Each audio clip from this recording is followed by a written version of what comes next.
Hello, in this video I'll show you how to use DeepSeek. So it's a very easy process. All you have to do is open a browser, then just search for DeepSeek.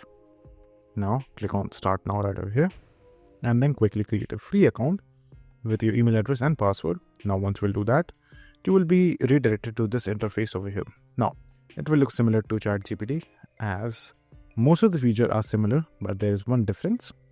In DeepSeek, you will find the option called DeepThink R1.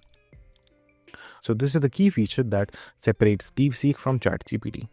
So let's say, for example, if I do any chat, so for example, a basic chat, hi, you will see that the DeepSeek will give you the generic answer automatically. And it is the exact same that you will get in ChatGPT 2.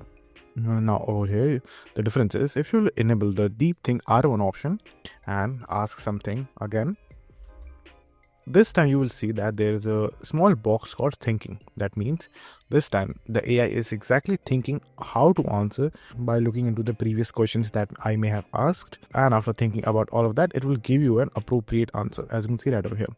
So this is the key feature that differentiates ChatGPT and DeepSeek, is this thinking panel right over here.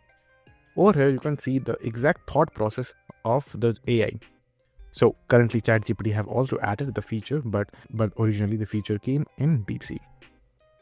So the rest of the feature is similar to ChatGPT. You can enable the web access from this option, and you can attach files using this option right over here, and the maximum file that you can upload is 100 MB.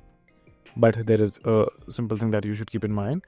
Whenever you will enable the web option right over here, you will see that the attachment option will automatically be disabled, as you cannot use both of them at the same time. So if you want to add in attachments, you should first do it, and then you should enable the web search, or do the other way around. It's totally up to you. So you can also find few options right over here, like the side menu, which is again similar to ChatGPT. Over here you can see your previous chats. You can delete them if you want to, and that's it. So if this video was helpful, please consider subscribing and liking the video.